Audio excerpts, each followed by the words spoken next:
Te invitamos a comprometerte mes a mes y apoyar al DFI, Docencia Final Internacional. Tu donación es nuestro salario. Que Dios te bendiga.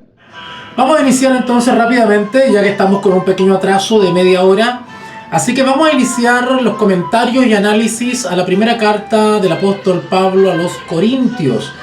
Y hemos estado un poquito entrampados con el capítulo 7, ya que hemos estado desarrollando poco a poco los versículos que dicen relación con los problemas en el matrimonio. Y nos hemos extendido cada vez más porque van surgiendo aristas respecto a los problemas en el matrimonio. Y algunos de ustedes me han hecho preguntas bastante difíciles, pero que tienen respuestas sencillas en la palabra de Dios.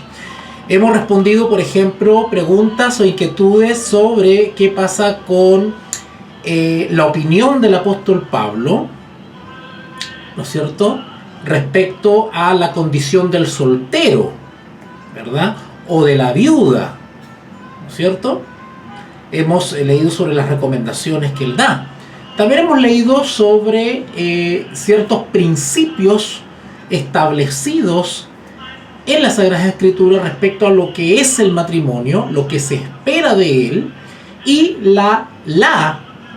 hay las en realidad, pero la que está más claramente, el énfasis, digamos, está en una de estas cláusulas a la cual la palabra de Dios autoriza, por expresarlo de alguna manera. Suena raro decir autoriza cuando el plan de Dios es que el matrimonio sea una institución estable y duradera para toda la vida. Ese es el plan de Dios, lo estudiamos en estas clases anteriores, ¿verdad? ¿Qué quiere decir eso de lo que Dios unió? No lo separe el hombre. Todo eso lo estudiamos ya, ¿cierto? Pero también analizamos un poquito lo que tiene que ver con el divorcio, ¿cierto? Y analizamos los textos atingentes cuando los fariseos intentaron hacer tropezar al Señor Jesús haciéndole preguntas capciosas, preguntas malintencionadas. Me olvidé de poner el micrófono. Y sin este micrófono, pues la gente de Facebook no me escucha bien. Así que pues vamos a poner esto. Y también estuvimos analizando sobre el caso de los problemas en el matrimonio de los creyentes, y cuando alguno de ellos toma la decisión arbitraria, ilegal del punto de vista bíblico, de separarse, tomar distancia o simplemente abandonar al cónyuge. También vimos esas situaciones. Vimos los consejos que da el apóstol Pablo. También vimos el caso del matrimonio mixto, ¿verdad? Donde hay un creyente y un no creyente. ¿Cuál es el procedimiento, ¿no es cierto? ¿Cuáles son los consejos que da el apóstol Pablo? ¿Ya? Por si acaso. También aclaramos expresiones como mando, no yo, sino el Señor, ¿cierto? ¿Por qué Pablo hace esa salvedad? No yo, sino el Señor. Incluso había otra distinta que decía el Señor, yo no, o sea, al revés.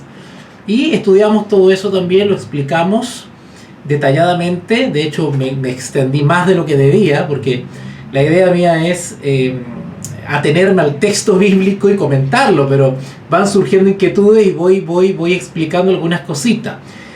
También respondí a las inquietudes de algunos sobre qué pasa cuando en el matrimonio estoy hablando de matrimonios de creyentes, cuando en el matrimonio hay violencia, ¿no es cierto? Hay violencia física y violencia verbal, ¿vale? No se llama violencia psicológica, cuidado, es violencia verbal.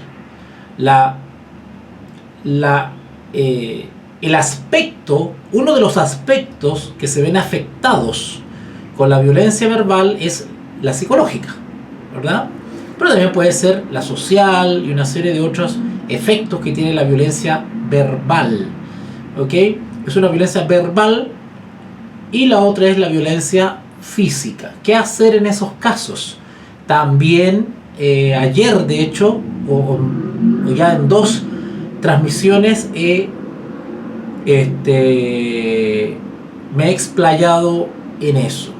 Y les recalqué que la Escritura tiene respuesta para todas las inquietudes respecto del matrimonio.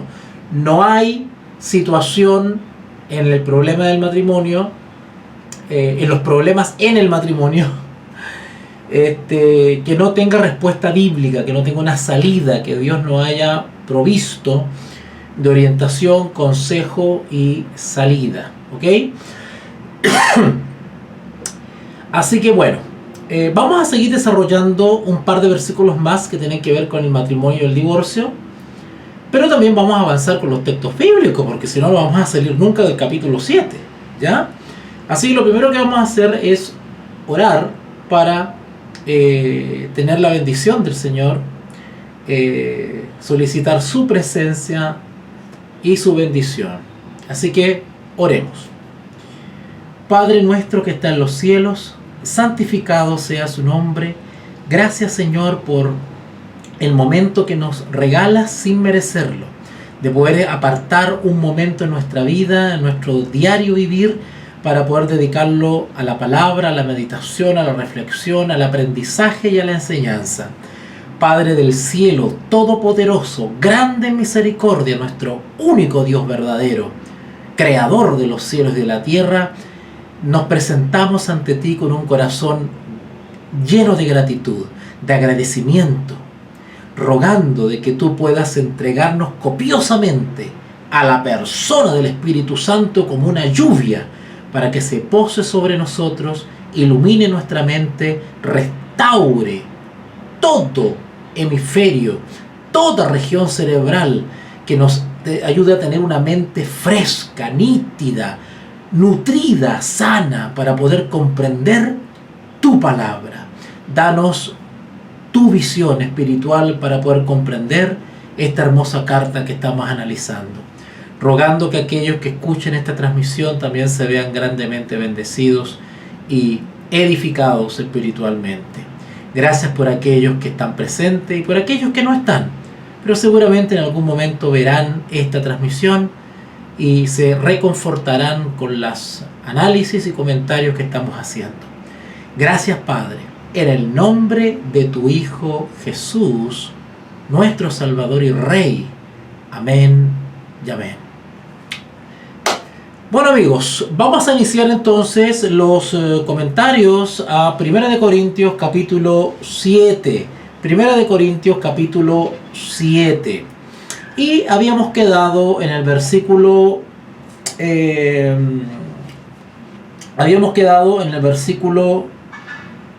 14. Sí, habíamos quedado en el versículo 14, donde hablaba sobre porque el marido incrédulo es santificado en la mujer y la mujer incrédula en el marido. Eso lo expliqué ayer, ¿verdad? ¿En qué sentido el marido incrédulo es santificado en la mujer creyente y viceversa? ¿En qué sentido el matrimonio o la unión conyugal matrimonial es santificada cuando la dama es incrédula y el marido es creyente? También expliqué en qué sentido, si fuese de otra manera, pues los hijos serían inmundos, en circunstancias que ahora son santos. Eso lo expliqué ayer, ¿ok? Hay que entender esas expresiones simbólicas, ¿no es cierto? Que el apóstol Pablo expresa, ¿no es cierto?, de una manera muy elegante para enseñarnos o comunicarnos el proceder de Dios, el criterio de Dios, ¿vale? Hablo de proceder, hablo de criterios porque son conductas o comportamientos propios de una persona. entendiendo que nuestro gran Dios y Señor es una persona, ¿verdad? Pero antes de continuar con el versículo 15, porque no deberíamos empezar a avanzar ya del 15 en adelante, pero me quedó en el tintero un par de versículos, los cuales me parece importante repasar. Yo sé que ustedes esos versículos los conocen, pero sería bueno darles una vuelta a propósito de la temática que estamos tocando, que tiene que ver con problemas del matrimonio. ¿Ok? Ok. Vamos a Lucas capítulo 16. Lucas capítulo 16, versículo 18. Lucas 16, 18. Lucas 16, 18. Dice así, en el nombre del Señor Jesús. De hecho, la versión Reina Valera 1960 lo titula Jesús enseña sobre el divorcio. ¿Vale? Dice así. Todo, palabras de Jesús, todo el que repudia a su mujer, esa palabra repudia quiere decir rechaza. Ese rechazo lleva implícito un alejamiento, una distancia, un abandono. Ojo con eso. Cuando dice acá todo el que repudia, cuando habla de repudia, está haciendo referencia a la famosa carta de repudio o carta de divorcio en el cual se concretaba repudiando, rechazando al cónyuge, ¿verdad? Al cónyuge. Ojo. Estoy haciendo una especie de repaso porque hay varios conceptos que voy a repetir ahora que ya los expliqué en las transmisiones anteriores. Así que doy por sentado que quienes van a escuchar esta transmisión ya tienen un recorrido en este estudio, ¿ya? Acuérdense que hablamos que bíblicamente la famosa carta de divorcio, con la cual se formalizaba el repudio hacia el otro cónyuge, ¿no es cierto? Esa carta de divorcio aplicaba cuando efectivamente se constataba un adulterio. Es decir, la famosa carta de divorcio no procede en otras situaciones. Solamente procede en caso concreto, comprobable, constatable de adulterio por uno de los cónyuges. ¿Ok? Así que quiero aclarar eso primero para que entendamos lo que el Señor Jesús quiso expresar cuando dijo todo el que repudia. ¿Ok? Se entiende que el repudio está justificado. ¿Por qué? Porque existe adulterio, que es el único motivo por el cual procedería la famosa carta de divorcio. ¿Y en qué consiste la famosa carta de divorcio?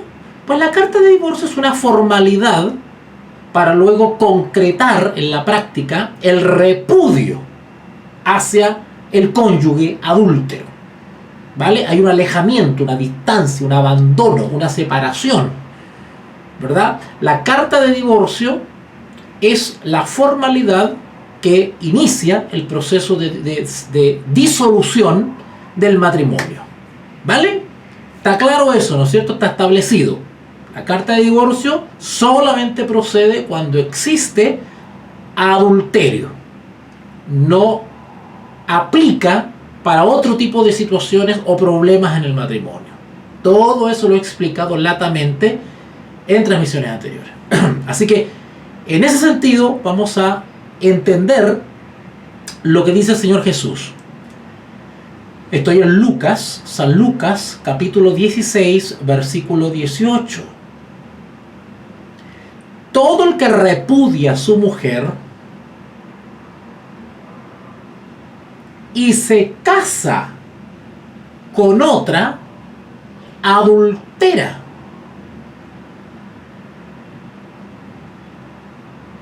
Y a la vez, el que se casa con la repudiada del marido, adultera. ¿Cómo puede suceder eso? Si se supone que cuando existe adulterio, ¿cierto? Se supone que cuando existe adulterio, la víctima de adulterio queda libre, porque ya no existe matrimonio, se diluyó el matrimonio, se deshizo el matrimonio. El adulterio, el acto del adulterio, el pecado de adulterio, diluye o extingue el contrato matrimonial. Por lo tanto,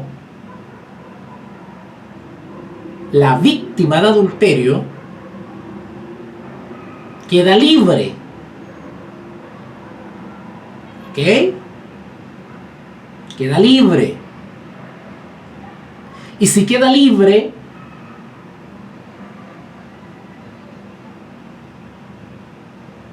¿puede o no puede rehacer su vida con otra persona? Sí, bíblicamente sí, porque es libre. Esta persona adúltera, si se une o se vuelve a casar con otra, adultera. ¿Se está entendiendo? ¿Se está entendiendo? Vuelvo otra vez. Ruin. Tenemos el matrimonio acá. Hay un adúltero. Hay un adúltero. La víctima de adulterio puede proceder a acogerse a la carta de divorcio. ¿Y qué es lo que hace la víctima del adulterio? ¿Cierto? Entrega formalmente, ¿no es cierto? Entrega la carta de divorcio, formaliza el divorcio, ¿cierto? La disolución del matrimonio por causa del adúltero. El adúltero lo que hace es echar a andar el procedimiento, el cual inicia la víctima del adulterio dando carta de divorcio y quedando libre. Al quedar libre, evidentemente no tiene culpa ni pecado en el sentido de que es la víctima del adulterio, no es el adúltero, es la víctima. La víctima, ¿verdad? Pues puede rehacer su vida. Como también puede perdonar al adúltero, eso lo vimos ayer. ¿Ok? Ok. ¿Cómo se entienden entonces las palabras de Jesús? Todo el que repudia a su mujer, primera pregunta, para repudiar a la mujer, ¿qué tiene que haber ocurrido? Un adulterio por parte de la mujer, ¿cierto? En dicho caso, la víctima de adulterio puede rehacer su vida, y si rehace su vida, no adultera, porque es libre y fue víctima de adulterio. Pero ¿en qué caso la víctima de adulterio, en qué caso los cónyuges separados adulteran? Cuando ninguno de los dos ha adulterado, ese matrimonio está vigente. Mientras ninguno de los dos cónyuges adultere, el matrimonio está vigente ante los ojos de Dios, aunque estén separados. Es que ¿saben qué pasa? Yo les voy a explicar una cosa. Este tipo de situaciones se pueden explicar de mil maneras. Entonces yo por eso he tratado de explicar estas cosas de la manera más sencilla, porque yo he visto a otras personas que intentan explicar esto y se enredan y se confunden, porque no están claros los principios primero. ¿Cuáles son los principios que rigen tanto el matrimonio como los problemas del matrimonio y como el divorcio? Son tres cosas que hay que entender, de los cuales para todo hay consejos y orientaciones. Entonces, cada situación, cada problema en el matrimonio es un mundo donde hay que aplicar estos principios para buscar la solución. Así que si yo bien le estoy dando algunos ejemplos, son uno de cientos de situaciones que se pueden dar. Y según la situación hay que aplicar estos principios que nos aconseja la palabra de Dios. ¿Vale? Vuelvo a repetir entonces. La carta de divorcio se justifica y se aplica cuando uno de los cónyuges ha adulterado. La víctima de adulterio queda libre, puede rehacer su vida. No adultera, porque está libre, fue víctima de adulterio. ¿Está claro eso? Perfecto. Si ambos cónyuges, ninguno de los dos ha adulterado, pero sin embargo han tenido desavenencias que no han logrado solucionar y deciden tomar distancia y separarse, no habiendo adulterio, y ha pasado tanto tiempo que ese matrimonio que todavía está vigente se enfría y uno de los dos o los dos comienzan otras relaciones, adulteran porque el matrimonio está vigente. Mientras no haya adulterio en los cónyuges, el matrimonio está vigente ante los ojos de Dios, aunque estén separados. Si no ha habido adulterio, están casados. Y si estando separados, están casados, pero físicamente están casados, alejados, separados, y comienzan otras relaciones, adulteran. Lo explico de otra manera ahora. Un matrimonio. Se están llevando mal, tienen serios problemas. Que no tienen que ver con adulterio, pero tienen serios problemas. Y son tan serios los problemas que uno de ellos decide repudiar a su cónyuge.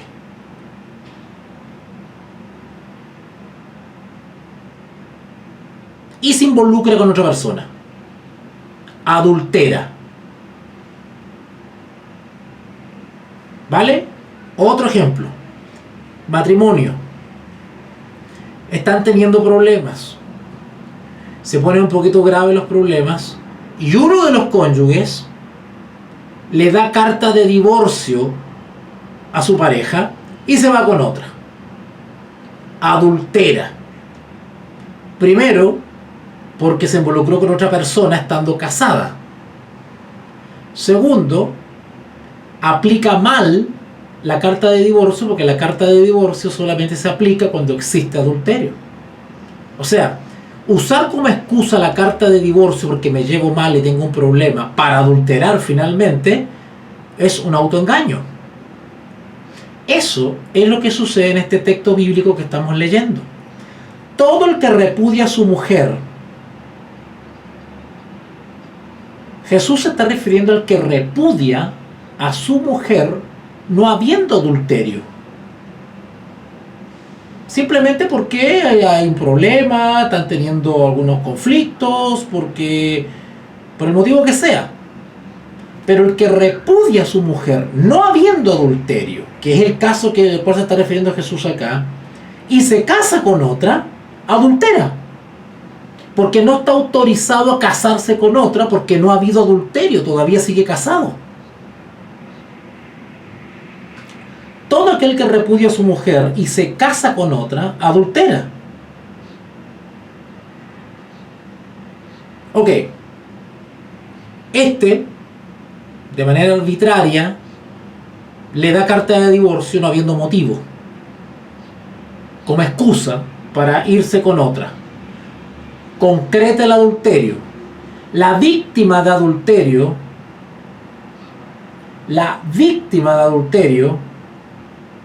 ¿verdad? Si se involucra con otro, adultera.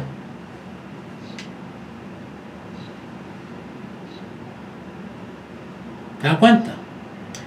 Todo el que repudia a su mujer y se casa con otra, adultera. Y el que se casa con la repudiada del marido, adultera. Acá hay un hilo súper fino, porque entre que le entrega la carta de divorcio, no teniendo que entregársela, y el tiempo que transcurre hasta que concreta el adulterio, todo ese proceso todo ese proceso, en todo ese proceso está casado con la cónyuge. Está casado. Así que mientras el cónyuge que da carta de divorcio legítimamente, mientras no concrete el adulterio, sigue casado. Y esta, no porque le hayan dado carta de divorcio ilegítimamente, puede reiniciar una relación por otro lado, porque se no adulteraría, porque sigue casada, a no ser que se concrete el adulterio. Vale, yo sé que esto a veces parece un poquito enredado, un poquito engorroso, pero imagínense cómo resulta para mí explicar esto también. ¿Ok? Bueno, en Marcos capítulo 10, vamos a Marcos a ver otro caso. Marcos capítulo 10,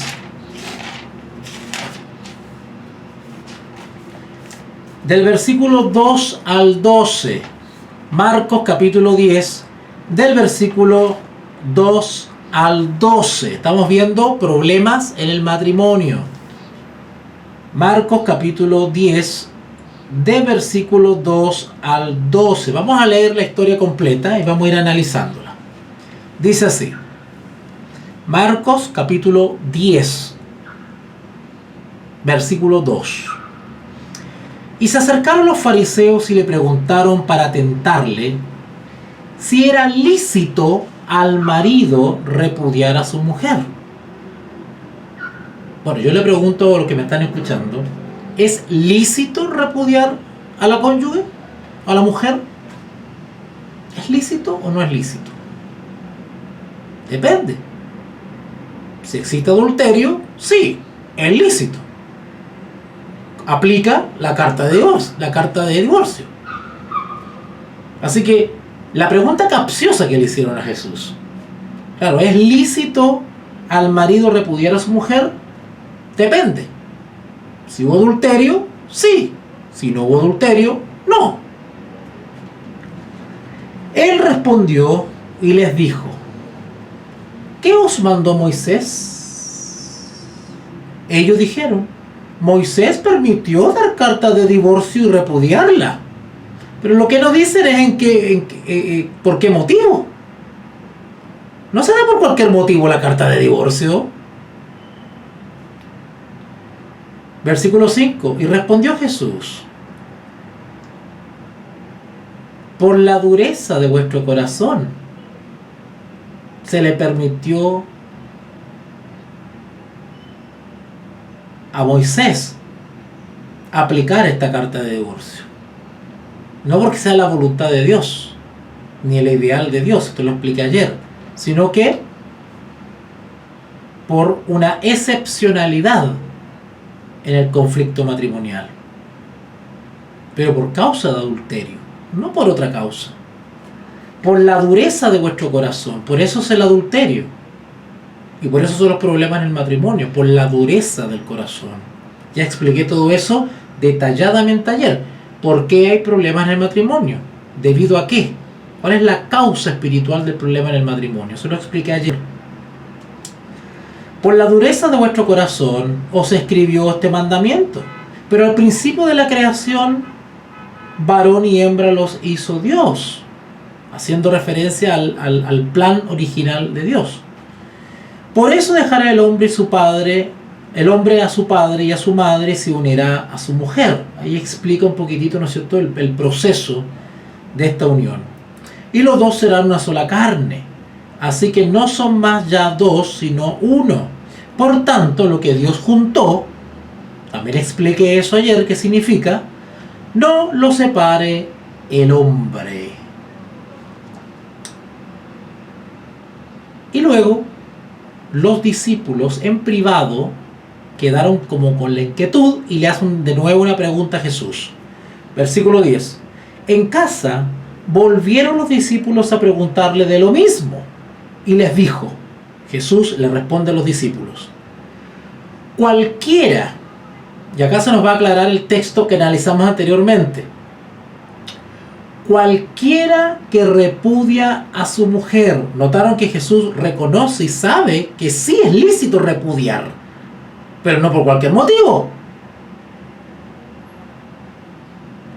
Cualquiera que repudia a su mujer y se casa con otra, es decir, estando casado, rechazas a tu cónyuge y te separas y te vas a meter con otra, ¿cierto? Por cualquier causa baladí, comete adulterio contra ella. Y si la mujer repudia a su marido y se casa con otro, comete adulterio. En otras palabras, la única razón por la cual él o ella pueden abandonar o dejar a su cónyuge para casarse con otro es cuando exista adulterio. Para que uno de los cónyuges pueda casarse con otro, tiene que haber adulterio. Porque para casarse con otro tiene que estar el matrimonio disuelto, destruido. Tiene que disolverse el matrimonio por causa de adulterio. Allí recién uno de los cónyuges queda libre para casarse con otro. Pero cuando no existe adulterio y te separas y te casas con otro, adulteras. ¿Vale? Bueno, volvemos otra vez entonces a Primera de Corintios. Y vamos a leer, parece que lo leímos ayer, ya no me acuerdo si leímos ayer o no, Mateo capítulo 5, sí, parece que lo leímos, sí, lo leímos también. También leímos Mateo 19:9, si no me equivoco. A ver, vamos a ver a Mateo 19:9. A ver. Vamos a Mateo 19:9, porque si ya lo expliqué, ya lo estudiamos, pues no lo voy a repetir. 19:9. Ok. Bueno, sí, ya lo expliqué ayer lo vimos ayer. Jesús enseña sobre el divorcio. También lo vimos ayer, lo expliqué. ¿Ya? Ok. Sigamos entonces con los versículos que nos corresponden para hoy. Aprovechando que nos quedan casi 23 minutos, así que además que alcanzamos a ver estos versículos de hoy día. Vamos entonces a avanzar con el versículo 15. Primera de Corintios capítulo 7, versículo 15. Primera de Corintios capítulo 7, versículo 15. Dice, en el contexto de lo que veníamos hablando ayer sobre el matrimonio mixto, un cónyuge creyente, un cónyuge incrédulo. En ese contexto es lo que voy a leer ahora. ¿Ya? Pero si el incrédulo, el cónyuge que es incrédulo, se separa, toma la decisión y deja a su esposa creyente, sepárese. ¿Qué se le va a hacer? Estamos hablando de un incrédulo. Al incrédulo no se puede aplicar la regla bíblica, porque es incrédulo, es ajeno a la ley de Dios, es ingenuo a la palabra de Dios, no teme a Dios. Mal estaría obligarlo. Y la cónyuge creyente también, mal estaría obligarlo. No se puede. De ahí viene el uso de la voluntad, ¿cierto? ¿Se acuerdan cuando vimos que si el cónyuge creyente consciente en vivir con el incrédulo, amén, no se separan, dice Pablo, porque es un acto libre, voluntario, que ha tomado el creyente de continuar unido al no creyente. Y ya explicamos todo eso también. Al revés, si el incrédulo libremente toma la decisión de abandonar a su cónyuge creyente, así como es libre para quedarse con la creyente, es libre para irse también. Y Pablo dice, no se hagan problemas. Dice acá, Versículo 15, pero si el incrédulo se separa, sepárese. Pues no está el hermano o la hermana creyente sujeto a servidumbre. Es decir, el creyente que va a ser abandonado no tiene por qué cargar o sufrir, digamos, la compañía de alguien que no quiere estar con ella. No sé si se va entendiendo la idea. Cuando dice acá de que pues no está el hermano o la hermana sujeto a servidumbre. Eso quiere decir que no estamos, el creyente no está obligado a soportar a alguien que no quiere estar con él. Si el incrédulo se quiere ir, ya está, no podemos hacer nada. El creyente tiene que estar tranquilito.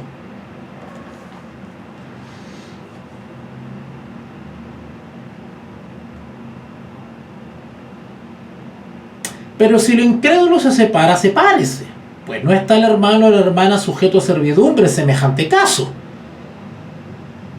sino que a paz nos llamó el Señor. O sea, no deberemos hacer de eso un conflicto. Al contrario, simplemente el creyente respeta o asume la decisión libre y soberana del cónyuge no creyente. Y eso trae paz. Porque nosotros, el creyente, no se resiste a mantener a su lado al no creyente.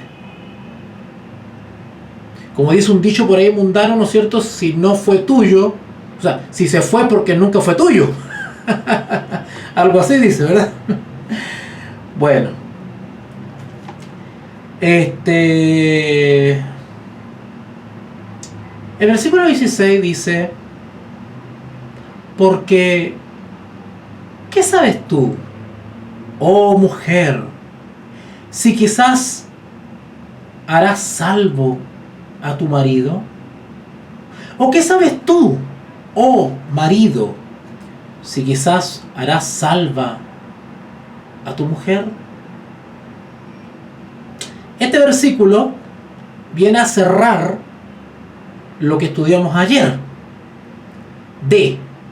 Si la mujer tiene marido que no sea creyente y él consiente en vivir con ella, no lo abandone. ¿Te das cuenta?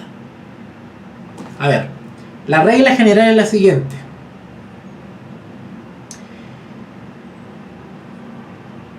Si la creyente o el creyente, el cónyuge creyente,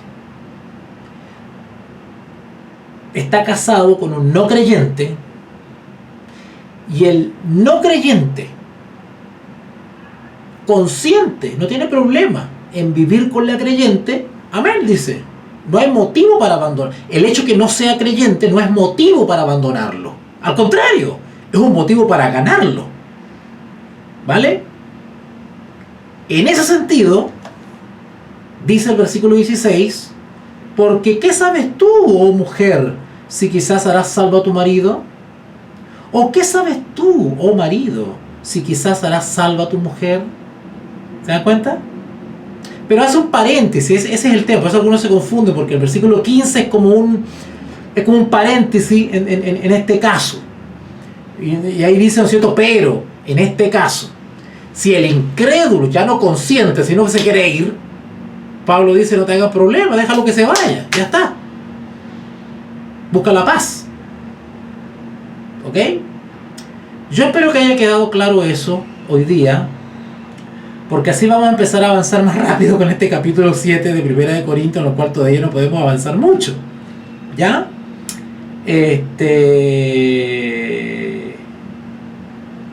Y luego el versículo 17, ya con este cerramos ya. A ver, podríamos avanzar un poquitito, que como estoy en la... no tenía programado estos versículos, pero avancemos con el 17. El 17 dice, después de todo lo que ha hablado del versículo 1 hasta el 16, Pablo como que redondea todo y dice en el versículo 17, pero cada uno como el Señor lo repartió y como Dios llamó a cada uno, así haga. Esto ordeno en todas las iglesias. Es decir,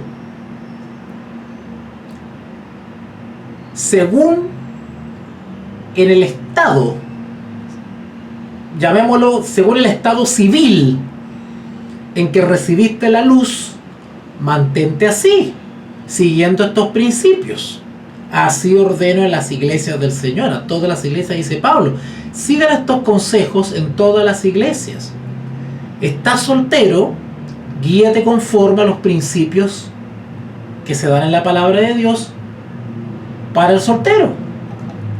Estás viuda, estás en esa condición. Sigue las reglas y las normas y el estilo de vida para la viuda. Están casados.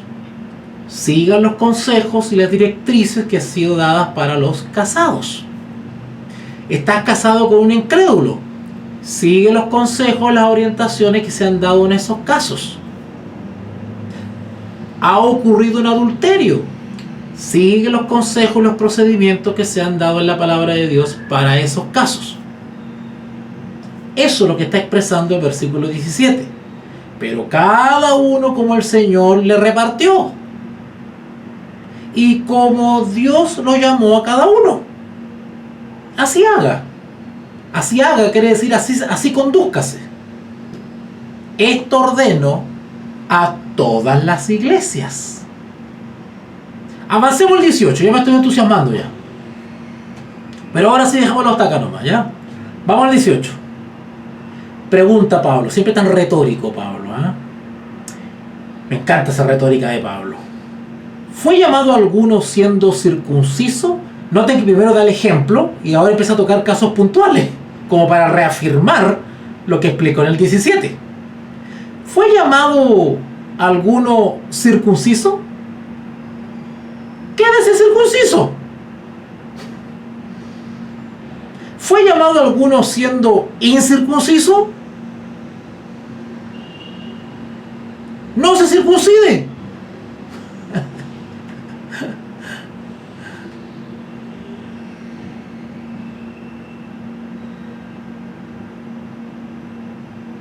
Porque la circuncisión, como signo físico externo de pertenencia al pueblo de Dios, la circuncisión nada es. Y la incircuncisión nada es, sino guardar los mandamientos de Dios. ¿Vale? Este consejo es dado para evitar el orgullo espiritual en la congregación. Porque en las congregaciones habían personas que venían del mundo pagano, gentil, y personas que venían del mundo judío, de la religión judía o de la tradición judía, ¿verdad? Y algunos se enorgullecían más porque procedían del pueblo judío y tendían a menospreciar al gentil que venía de algún otro pueblo, cuando desde el punto de vista espiritual no hay diferencia ni categorías, salvo cierta consideración al judío que no le permite enorgullecerse ni humillar al gentil, que es el hecho de que a través del pueblo judío vino la verdad, el Hijo de Dios. Pero eso no lo justifica para romper esa relación de igualdad que hay entre hermanos, porque en Jesús todos son iguales. A judíos y a gentiles se les proporciona la misma sangre preciosa de Jesús. A judíos y a gentiles se les proporciona el mismo perdón, la misma justificación, la misma santificación, la misma redención, la misma gracia, el mismo bautismo, el mismo Espíritu Santo. Por eso que Pablo dice, la circuncisión ya nada es. Así que si el Señor te llamó, el Señor Jesús te llamó del pueblo gentil, ya está. No puedes borrar tu origen, no puedes borrar tu ascendencia.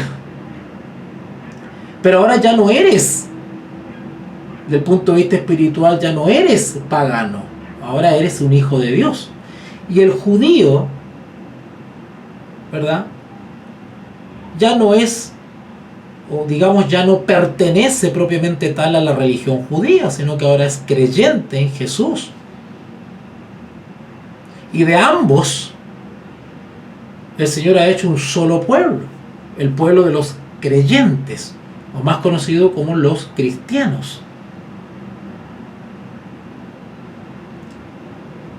Así que el pagano abandona el paganismo para incorporar a su vida ahora los mandamientos del Señor. El judío abandona ahora su tradición judaica, si es necesario, para hacerse discípulo del Señor Jesús. Mal estaría hoy, por ejemplo, pretender ser un cristiano y continuar con prácticas y tradiciones paganas. Mal estaría para un cristiano adoptar o asimilar costumbres y tradiciones de otra religión, judía, por ejemplo.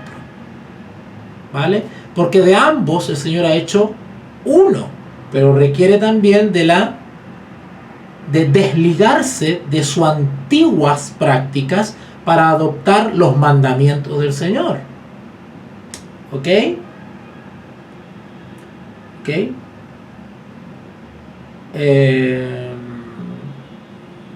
César me nombra, me escribe un versículo, Romanos 4:10, si no me equivoco, ¿no? Romanos 4:10 me dice. Con esto vamos terminando, ¿ya? Romanos 4:10. Romanos 4:10. Dice así. Ok. ¿Cómo pues le fue contada? Hablando de la justicia, porque está hablando de Abraham ahí, César. Pablo da el ejemplo de la experiencia espiritual de Abraham en la justificación por la fe, porque él creyó. Y Abraham creyó estando incircunciso. ¿Se dan cuenta? Pero eso que aplica lo que dice Pablo. Si alguno fue llamado siendo incircunciso, quédese circunciso, da lo mismo. La operación, el ritual de la incircuncisión no vale ante los ojos de Dios, no sirve ante los ojos de Dios, no tiene ningún valor espiritual. Así que el que fue llamado incircunciso, siga circunciso. El que fue llamado circunciso, siga circuncidado. ¿Cuál es el problema? No hay problema en eso. ¿Ok? Pero en el caso de Abraham, en el caso de Romanos capítulo 4, el caso de Abraham es maravilloso porque es el mejor ejemplo de que el Señor Jesús justifica con el mismo perdón, con el mismo amor, con la misma misericordia, tanto a circuncidados como a incircuncidados. Porque Abraham fue llamado siendo incircuncidado. Y sin embargo fue padre de los circuncidados. Pero por amor, por misericordia. Dice así el versículo 10 que me señalaba César. ¿Cómo pues le fue contada la justicia a Abraham? ¿Estando en la circuncisión o en la incircuncisión? No en la circuncisión, sino en la incircuncisión. Abraham fue justificado por la fe estando incircunciso. De igual manera, Pablo quiere decir acá en 1 Corintios que los gentiles que no son circuncidados, ¿verdad?, tienen amplia entrada al reino de los cielos por medio de la fe en nuestro Señor Jesucristo. Así que ya no ocurre la circuncisión material, carnal, sino la incircuncisión espiritual. ¿Ok? Ok. Bueno, vamos a dejarlo hasta acá entonces. Quedamos en el versículo 18. En el versículo 19.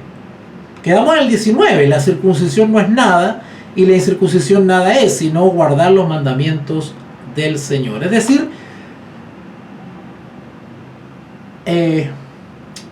amoldar, ¿no es cierto?, acomodar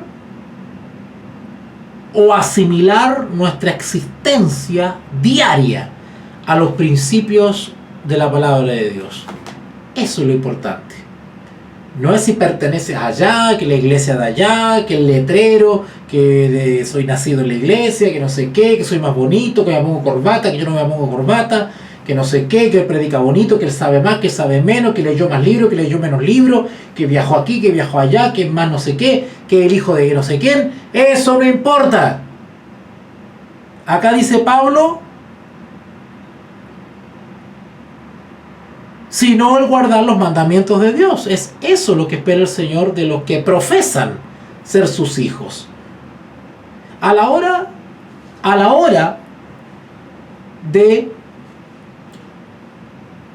del juicio, lo que va a ser evaluado es nuestra lealtad, nuestra obediencia. Se nos va a medir, se nos va a evaluar nuestra vida si está en concordancia y conforme a los principios del Evangelio, ¿verdad? Si hemos transformado nuestro ser según el ideal de Dios, ¿vale? Es eso lo que va a ser pesado en el juicio.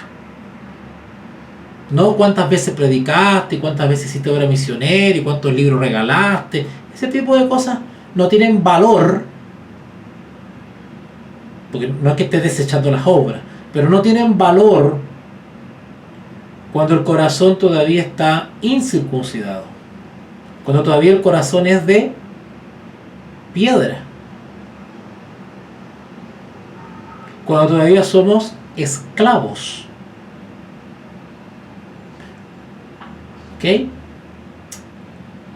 Ok, vamos a dejarlo hasta acá entonces. Espero en esta semana, les voy a estar avisando a través de chat, WhatsApp y Telegram. Voy a estar avisando cuando retomo la transmisión. Es muy probable que retome el día miércoles, posiblemente, pero voy a estar avisando a través del chat. Mientras tanto, ustedes sigan repasando 1 Corintios capítulo 7. Muchas gracias a todos aquellos que me apoyan, que me ayudan para poder continuar con esta labor de enseñanza. Gracias a aquellos que me hacen llegar sus donaciones, que son mi salario. Así que muchas gracias y espero que esta transmisión les haya servido para aprender un poquito más sobre lo que el apóstol Pablo nos ha enseñado sobre los problemas en el matrimonio. Que Dios les bendiga. Oremos. Te invitamos a comprometerte mes a mes y apoyar al DFI, Docencia Final Internacional. Tu donación es nuestro salario. Que Dios te bendiga.